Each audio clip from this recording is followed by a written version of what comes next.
Insertions ni Cheese para kina Bongo, hino-hold ng Malacanang. Bakit question mark? Bakit question mark? Kasi ganito mga kabunyog, mga kababayan, ha. Hindi ko sigurado kung yun nga ang tinutukoy ng Malacanang. Pero ang kinumpirma ng Malacanang ay ito, ha. Tingnan natin diyan sa yung picture na nandiyan natin. Ha? Oh, tingnan natin 'yan. Oh, anong sabi diyan? In proposed 2025 budget, ano po 'yan? Hindi po 'yan lumang balita. August 20, 2025 na balita. In proposed 2025 budget, funds withheld by Marcos were for Congress inserted projects according to Palas. O yan. Ano naman talaga ito?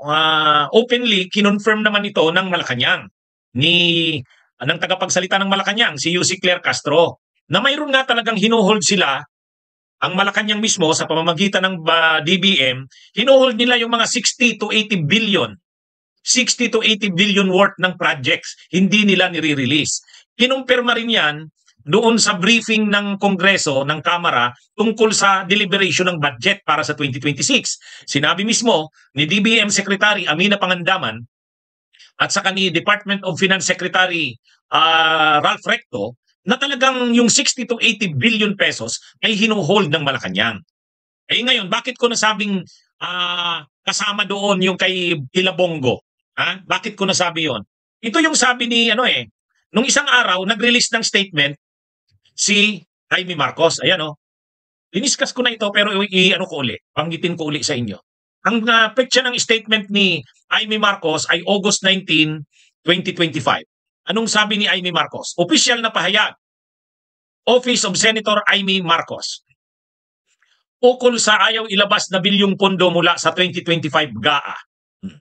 So, naglabas ng statement si Jaime tungkol sa ayaw na ilabas na pundong bilyong itong pondo mula sa 2025 GAA. Ito yung laman ng kanyang statement.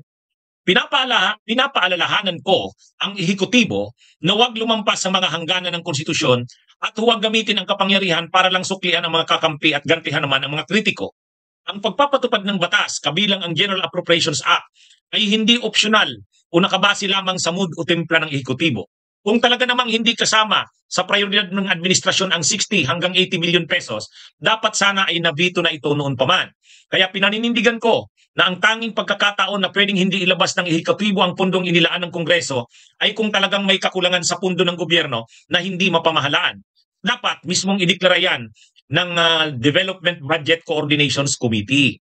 So, ano ang patama dito ni Jaime Marcos? Ang patama ni Jaime Marcos, ang sinasabi niya, may hinuhold na 60 to 80 billion pesos.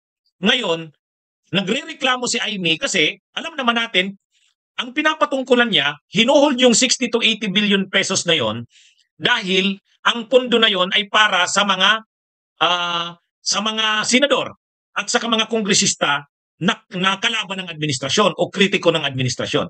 Siyempre, ang tinutukoy niya dyan, sila Bongo, sila Bato. Ngayon, may napansin tayo nung nakaraang araw na sila Bato, sila Bongo, nagre-reklamo na yung kanila daw mga projects hindi nare-release ang pondo. So parang ang nangyayari dito, nag-release ng statement si Jaime Marcos para suportahan sila Bongo. Gusto niyang suportahan sila Bongo dahil nagre-reklamo nga sila Bongo na yung kanilang mga projects na nakalagay na sa GAA, hindi nire-release ang budget. Ito yung pahayag ni Jaime Marcos. O ngayon, totoo ba na hinuhold nga ng Malacanang ang budget? Oo. Pero ang paliwanag ng Malacanang ito nga. Funds withheld by Marcos were for Congress inserted projects according to Palas.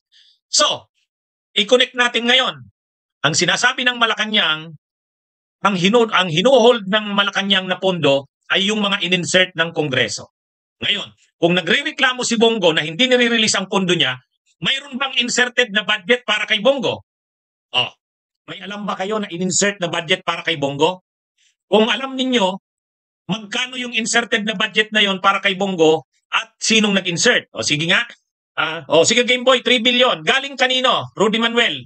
Sino ang nag-insert nun ng 3 billion na yan para kay Bongo? Tama si Abet Lemoniras, tama kayo, 3 billion.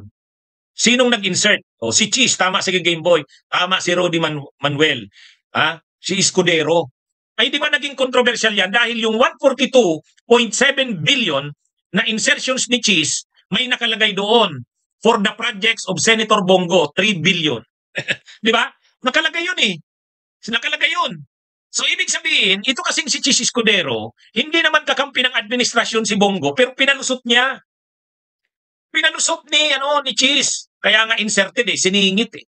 So, pinalusot ni Cheese, galing doon kasi nakakuha si Cheese ng 142.7 billion eh. So, hinati-hati ni Cheese yun.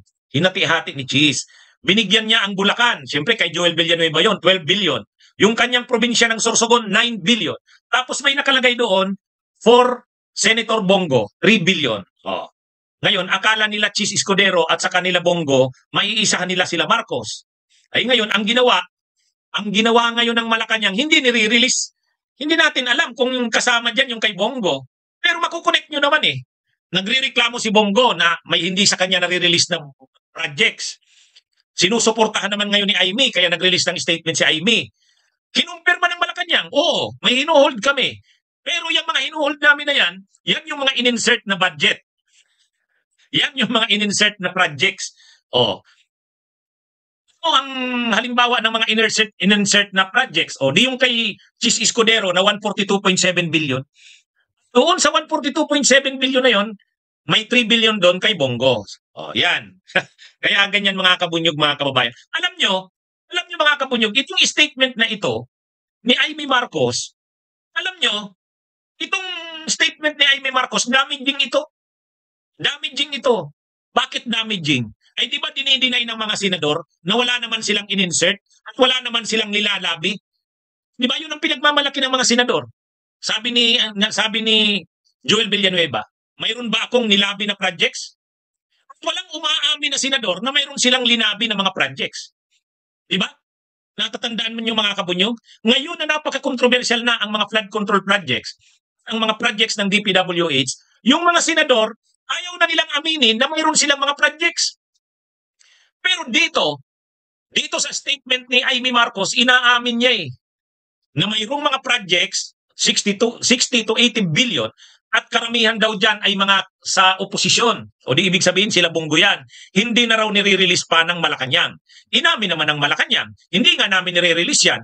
Pero inserted kasi yung mga budget na yan. So nakikita na natin, ibig sabihin, yung sinasabi ng mga senador, dinididay nila na wala silang insertions, ayan na may statement na si Aimee Marcos. May statement na si Aimee Marcos. Ano ang reklamo ni Aimee Marcos? Yung mga linakad namin ng mga projects, ibig sabihin nila Bongo, sila Bato, hinuhold ng Malacanang. O galit sila ngayon sa Malacanang. Kasi malaki din yun, 60 to 80 billion. O ang sabi naman ng Malacanang, ay hinuhold namin yan kasi inserted yan.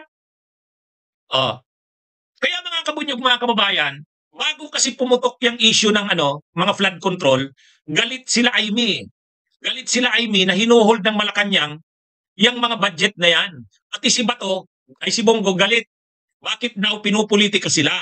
Na dahil sila ay kalaban ng administrasyon, yung mga projects nila hinuhold. Nagrereklamo sila na hinuhold ang projects nila. Pero kapag tinanong mo, mayroon ba kayong mga pre-post na mga projects na pinunduhan? Sabi nila wala. Di ba? Di ba?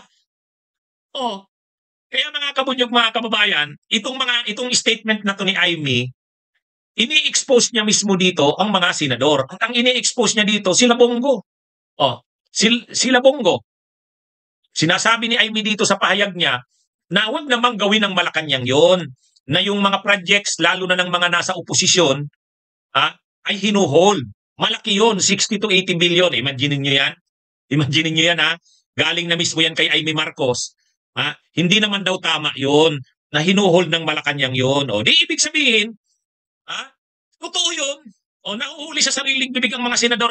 Kung mapagkukunik-kunik mo to, napakadali namang intindihin Ano ang napakadaling intindihin? Si Cheese Escudero, dahil doon sa small committee sa BICAM, kakuha ng 142.7 billion. Ngayon, yung 142.7 billion, hinati-hati niya. Ang unang binigyan niya, Bulacan. Kanino bang probinsya yan? Di ba? Kay Villanueva. Yung probinsya niya, Sorsogon, 9 billion. Si Bongo, 3 billion. Hindi natin alam ilan ang binigay niya kay Bato, ilan ang binigay niya kay Padilla. Ayan. Binubusog ni Chis yung mga Duterteng senador kasi nga gusto niyang makuha ang suporta nila eh.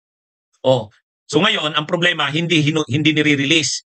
Hindi nire-release ng Malacanang. Nagreklamo si Aimee. Kasi sabi ni Aimee, wag niyo namang i-hold yan. Wag niyo namang i-hold yan. Kahit naman ganyan yan, ano yan eh, wag niyo namang gamitin ang politika. Prove na yan eh. Bakit hino-hold niyo pa? Ha? Kaya lang, ang rason ng Malacanang kaya hino-hold, simple lang. Simple lang. Ito na Funds withheld by Marcos were for Congress in certain projects according to Palas. Kailan sinabi yan? August 20. May picture sa baba. So, ibig sabihin, ngayon, anong pinapatunayan dyan? Anong pinapatunayan? Na yung sinasabi ng mga senador na wala silang mga projects na pre-propose, wala, hindi daw nila gawain yan. Kahit si Villanueva nagmamalaki. Hindi ako naglalabi ng projects. Di ba? Hindi ako naglalabi ng projects, sabi ni Villanueva. Si Bongo ganun din. Sabi ni Bongo, hindi ako naglalakad ng mga projects. Hindi ko ginagawa yan. Tapos ngayon, si Aimee Marcos na mismo ang nagsasabi, huwag nyo namang i-hold ang projects namin. Di ba? Di ba? Sasabihin nila, hindi sila naglalakad ng mga projects, wala silang ganyan. Tapos ngayon, sasabihin ni Aimee, huwag nyo namang i-hold yung projects namin. 60 to 80 billion pa naman yun. Di ba? Pero tinitindigan ng Malacanang. Inserted yan. Kaya hindi namin i-release yan. Akala ni Chis Escudero nakaisa siya. Bakit nakaisa? Di ba ang lumilitaw, ang nagmaniobra doon sa Maycam, may binuo silang mas maliit pang komite, yung small committee. Sino yung nandun sa small committee? Si Chis Escudero sa kasi Grace Po, tapos si Romualdez at saka si Saldico. Pero sa bandang huli, si Saldico na lang sa kasi Chis ang nag-uusap. Binusog si Saldico, binusog. Kasi yung mga projects ng SunWest sa kanya, yung projects ng Hightown sa kanya. Si Chis naman, marami rin, 142.7. Pinamigay naman ni Chis kung kani-kanino yon. Isa sa nabigyan niya, sila Bongo. 3 billion. Lumalabas na yan mga kabunyog, mga kababayan. Ito ang dapat lumabas sa investigasyon ng Senado. Yun. Ito yung dapat lumabas sa investigasyon ng Senate Blue Ribbon. Tema, yung komite ni Marcoleta, kung dinidiin nila, dinidikdik nila, DPWH, kontraktor, alam na namin yan. Alam na namin yan. Kontraktor sa DPWH, yan lang ang kaya nyo. Pagdating sa sarili nyo, kasamahan nyo, hindi nyo dinidikdik. Kaya kami nananawagan ng independent commission na lang ang mag-imbestiga. Hindi nyo linalabas to Hindi nyo linalabas ito. Bakit hindi nyo linalabas yung mga issue na yan? Kasi tatamaan kayong mga senador. Dapat nga. Ano mismo tanungin mismo si Aimee Marcos. Senator Aimee, ano bang tinutukoy mong mga projects na hinuhold? Sino ba sa atin dito sa mga senador ang hinuhold yung mga projects? Di magsasalita si Bongo. Aling projects ba yan, Senator Bongo? Aling projects yan? Saan yan? Di malalaman na doon, flood control yan. Ano pa yung mga hinuhold? Flood control na naman ni Bato. Ayaw nilang lumabas yung ganyan. Pero yan yung dapat lumabas. Yan yung dapat lumabas. Kasi kung hindi yan, hindi totoo yung investigasyon na yan. Alam na natin yan. Lahat, si PBBM, ang tinuturo, ang dinidiinan ni PBBM, siyempre, kontraktor na naman at saka DPWH. Ang dinidiinan ng Senado, nila Marcoleta, DPWH at kontraktor. Yung investigasyon ng Kamara, ganun din yan.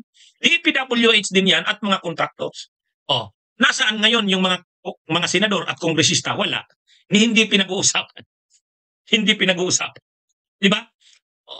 Kaya yan mga kabunyog, ito kitang-kita na natin Kitang-kita na natin. Kaya ano yan, ang lumalabas pa dito, nakakaligtas pa yung mga senador, nakakaligtas pa yung mga kongresista, parang lumalabas sila, hindi sila involved sa mga korupsyon na yan.